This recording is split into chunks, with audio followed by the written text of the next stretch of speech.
Captain's log 010526. Tonight I want to talk about why universal basic income is going to make you a slave. So, universal basic income, or UBI, has been kind of a popular thing going around right now. It goes along with a lot of the New World Order stuff. And with AI, it's become like super popular because a lot of people are going to have their jobs replaced, apparently.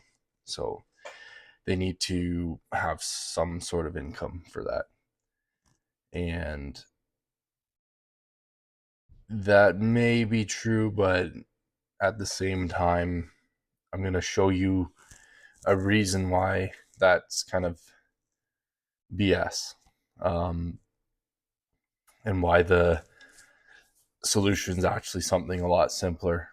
And when you hear it, you're probably going to be pissed off because it's so obvious. Um, yeah. So, I mean, UBI is like super attractive right now because people are struggling, especially like in Canada here, one of the worst economies in the G7. Um, highest rents, highest groceries, weakest wages. We have some of the highest personal debt burden, and it's like the jobs are all automated or they're all sent overseas. So we have kind of the worst of all the worlds here going on. Um, so it's easy for politicians to push the idea of UBI because it's an emotional thing. It's an emotional tug at people who obviously aren't doing so well right now, you know, and fair enough. Like it's not easy. They're, with the price of fuel and groceries and rent, it's almost impossible for somebody who's making average or less than average wage to get by right now. And that's kind of crazy in a place that should be realistically one of the richest or the richest place on earth, actually.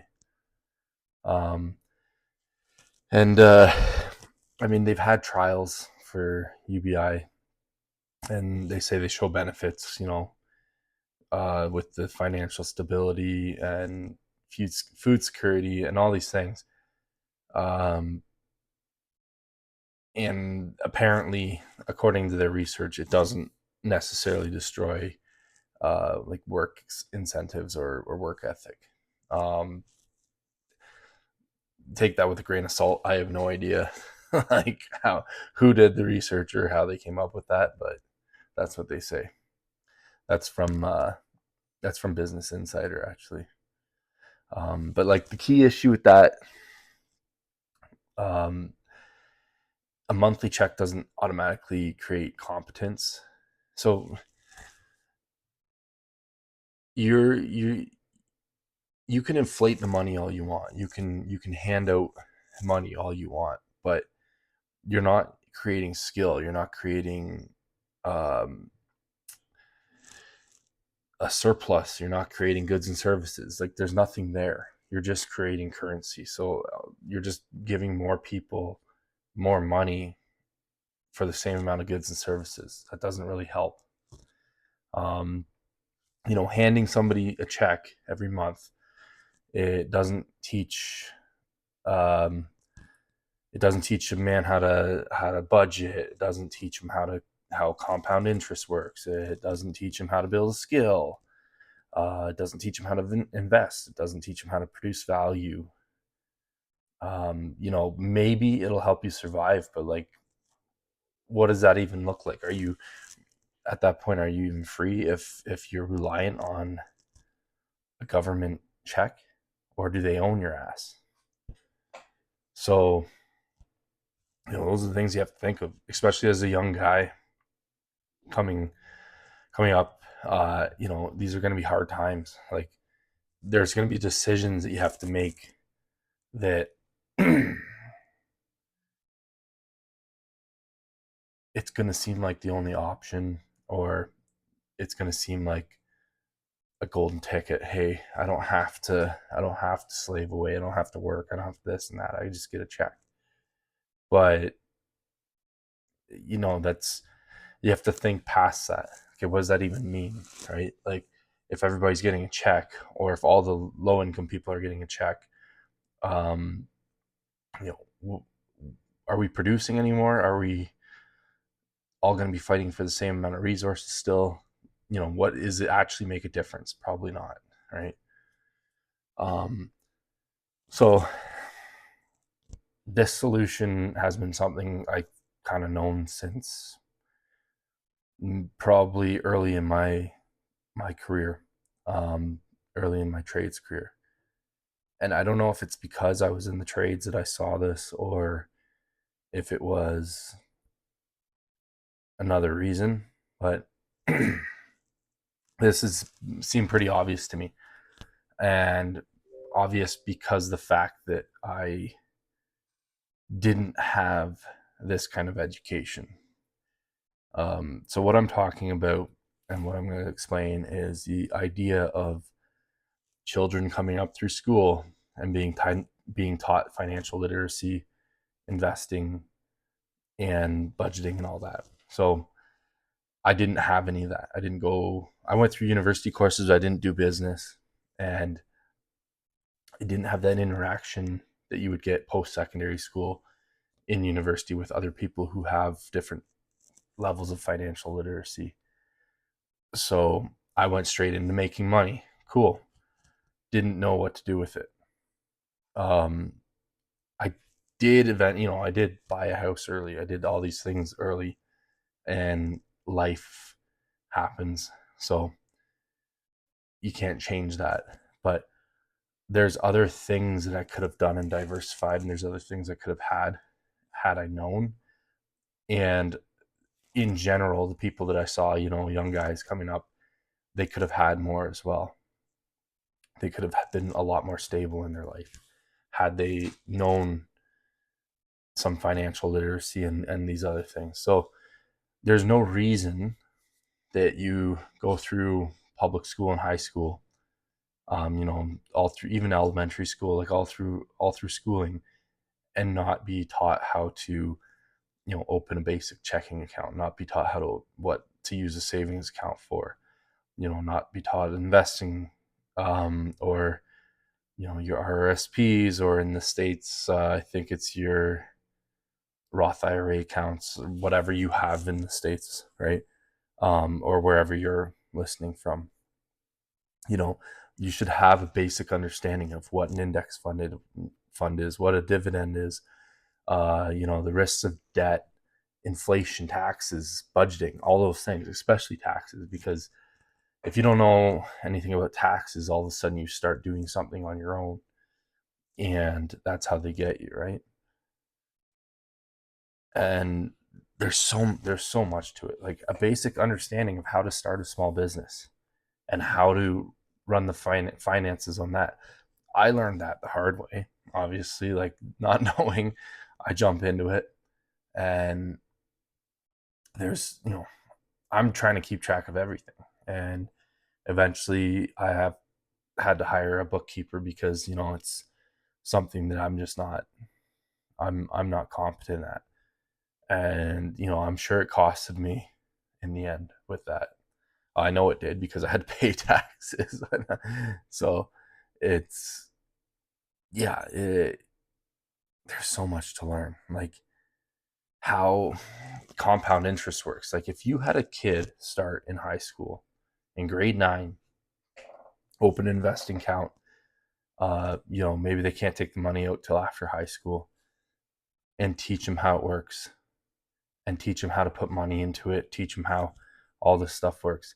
Every single child, every single child that goes through that school could easily put $5 into an account. That's another skill. Like, oh, not every kid has $5. Sure. Okay. I will grant you that, even though $5 is easy to come by. Let's say not every kid has $5. Well, that's a skill in itself. Go find out how to make that money.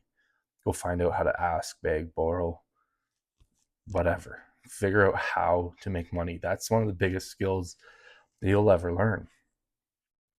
There's so much to learn from this. This is how the world works, and yet it's not taught, which honestly it's crazy.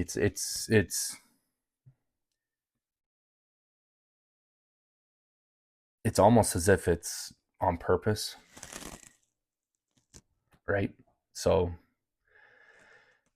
it's a little crazy. There's so many things. There's so many things to learn from this. And what that ends up giving you is the freedom to learn a skill, right? So you go from, out of high school, out of secondary, post-secondary school, whatever. If you have to work just to get by and pay bills, then you don't have the time or effort to like learn how to produce value, right? So to learn to produce value in the world, you have to kind of start for free. You don't know what people are going to value until you offer it, and you can't offer something for whatever price you want until you have the skills to actually charge that price, until you know that people are willing to pay for it and that you're good enough to produce that. And that takes time, and you don't have that time when you're trying to pay for your rent and pay and live paycheck to paycheck. So all this stuff opens up the ability to actually do things that you A, want to do, B, can gain skill at, and C, are actually going to produce value with, right? And that can look like anything. So I've been pushing people, like young guys, because that's who should be, right? Like I've been pushing young guys into the trades because that's who should be interested in the trades. It, we can go around and pretend like, you know, everything's the same and that we're all equal and we're all the same, but we're not. And young dudes are the ones who are interested in that kind of work. They want to work with their hands. They want to work with doing problem solving, etc. Especially young Canadian guys and Western guys. I know in a lot of other countries, like a lot of the immigrants come over and they're not interested in that because it's looked down upon. But they're also not skilled in those countries. Like there's no skill the same way that we have here. So I don't blame them. I don't blame them for looking at that and being like, well, that's not a good job. Well, yeah, because you build with sticks and mud still. This is different. So I push young guys into the trades, but it's not about just making money. You might not make any money at the start. You might be an apprentice making like pennies. You might not make good money at all. But what you're doing is you're gaining skills, and a whole lot of skills. You're gaining a lot of skills that you don't even think that you're gaining. And what happens is when you're able to do one thing, you're able to kind of do all of it. So um, you learn these problem solving skills. You learn these hands-on skills that you translate to through your life to a lot of different things. And it ends up saving you money. It ends up producing value. You produce value in the world because you're able to fix and do things that nobody else can. So that's, I can't stress that enough. That you're not doing this because you're not going to become an apprentice because you think you're going to get rich right away. You might get rich later on when you have the skills and value to give to the world, but that takes time. So anyways, back on track. Like, so all this stuff should be common sense and common knowledge, and in some ways it is. Like the government knows, obviously. We already have systems for you know people who are eligible to get RRSPs, like things like that, post-secondary scholarships, loans, etc. But that's not really what we're after. that doesn't really, like, funding programs isn't really what we're talking about here. We're talking about giving people the skills and the knowledge to be successful by themselves. Like, you don't have to give them anything. Like, what more can you give? It's the whole parable: give a man a fish and he'll eat for a day, teach a man to fish, he'll eat for life, right? Like, you need to teach people financial literacy. It's, we act like, well, we should pay so and so because they had a tough life. They didn't have a father. They didn't have this. They didn't have that. Okay, well, why don't you teach them what they would have learned from that instead of just handing them handouts? Like, that doesn't make sense. It doesn't make sense to steal from this guy to give to this guy, and then it all just ends up being the same anyways, because this guy doesn't have the skills to take that money and invest it properly, or hold on to it. Like, you're just literally just making this guy poor for no reason, or just taking more from him for no reason. Um, so it doesn't make sense at all. And, you know, another thing you gain from this is discipline and ownership, which are huge. Like, that's a huge part of what young people are missing right now in their life, and in education.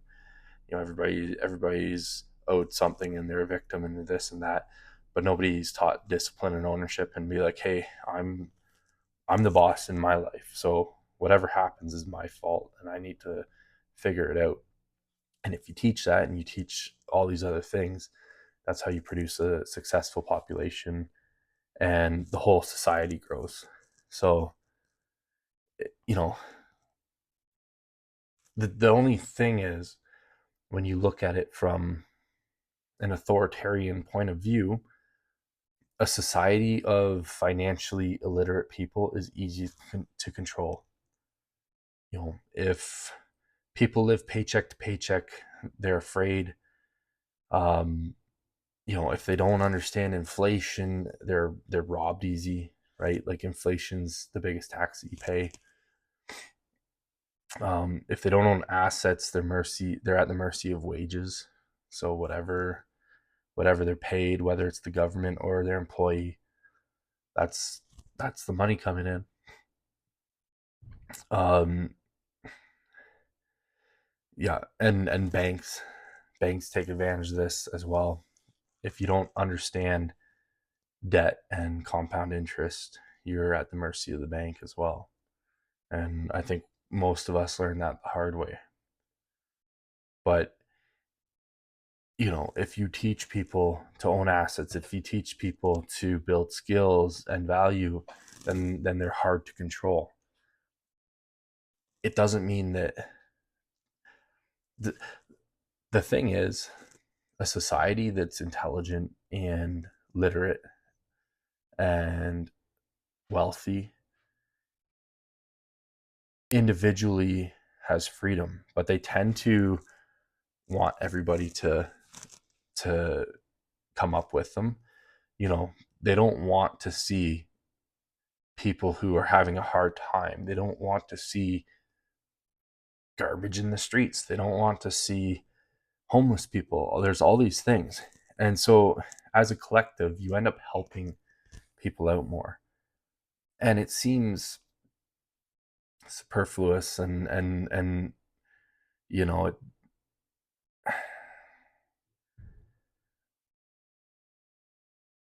as if there's certain parts that wants to be, like, hidden, but it's not really hidden when you're actually doing the work to clean things up, and you're actually giving money to charity and all these. Like, the more money you have, the more you can actually do with that.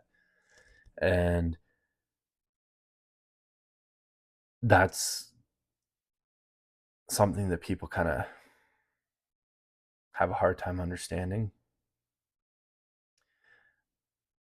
In some ways, yes, there's people who are inherently greedy, and human nature sometimes wants people, makes you think that, hey, I have to hoard this so that when hard times fall on me, I have whatever. But that's a cultural thing that can be, again, taught. It's not there's plenty of examples where it's not a problem in many societies. Um, yeah, it's there. It's never a bad thing for your society to be capable. It's never a bad thing to have uh, you know,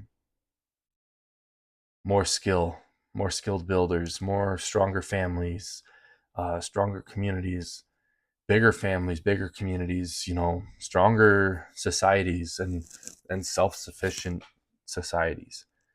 Like that should be common sense.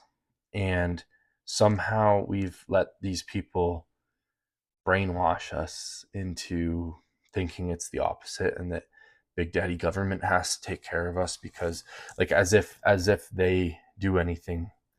Like when you look at the people who are in charge, whether it's in our country, whether it's in any of the places, like are they not always the most incompetent fools? Like they're it's embarrassing. It's actually embarrassing. Like we're a laughing stock around the world. And it's basically when you think that, and then you go look at somebody else's government and they're just as bad.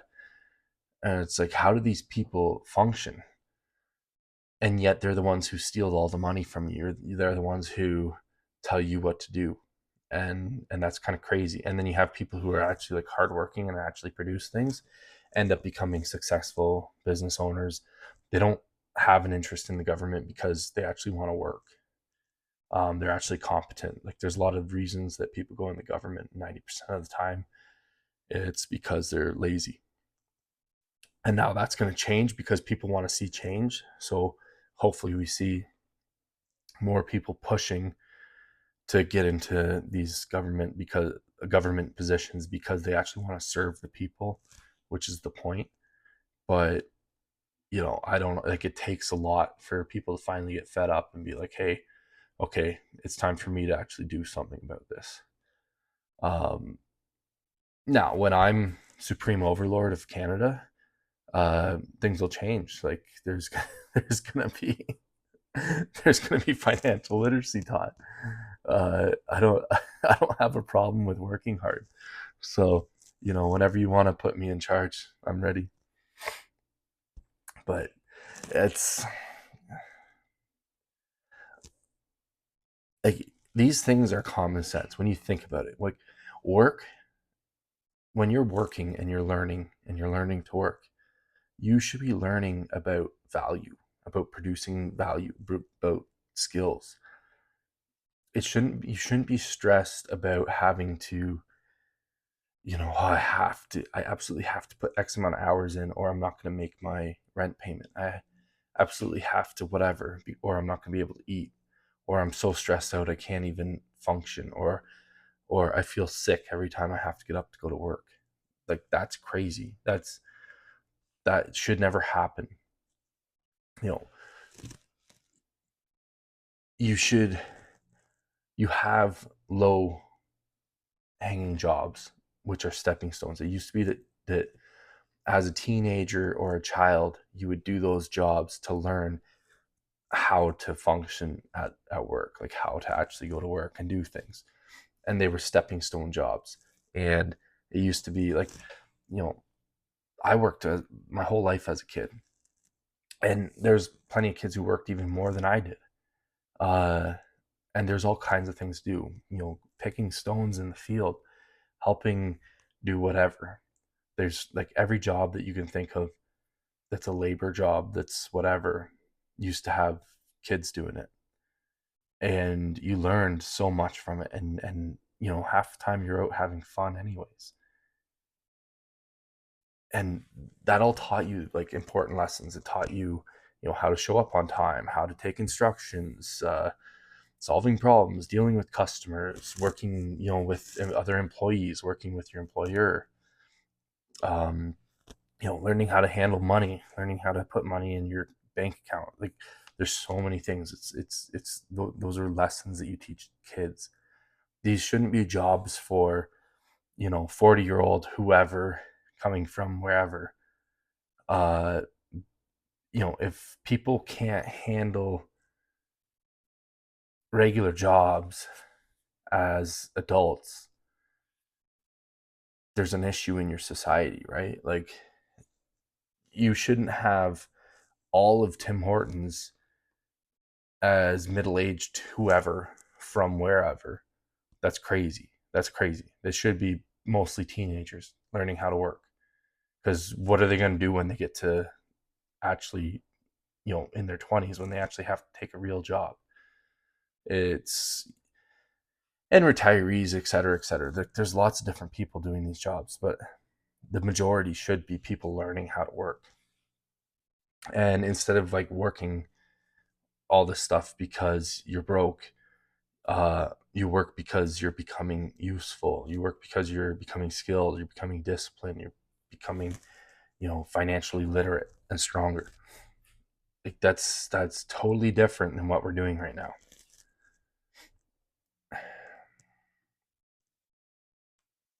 Yeah,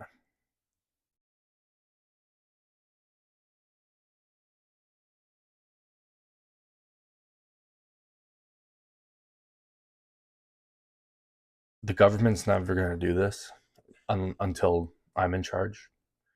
Unfortunately, they're they're not in the business of building society. None of those people in government are builders. None of them have ever done a real job. Um, they're unintelligent. There's so many issues, but they were born with the proper silver spoon in their hand, and they belong to the right clubs, so they're in charge. But they're never going to teach this. So again, it comes to that point where you have to take control of things that you can take control of. So we've seen there's an issue. We've seen there's a simple solution. So clearly it's not being done for nefarious reasons. But you can't do anything about that right now. But what you can do is learn these skills as a young man and do the work and reach out to people who know these things. If you have a friend whose parents seem like they're super financially literate, maybe you should ask about it. Maybe, like, don't be afraid to ask other people and learn these things when you're young, because if you do start young, this just like increases your chances as an adult. And anything that you can do to get ahead, you're going to need to, because we're looking at hard times in the future. So, don't fall for these lies that they're going to take care of you, like that the government is coming to help you, because they're not. Universal basic income might help people maybe survive, maybe, but they're going to take away your freedom for it. So it's better to learn yourself. Learn to fish. Delta out.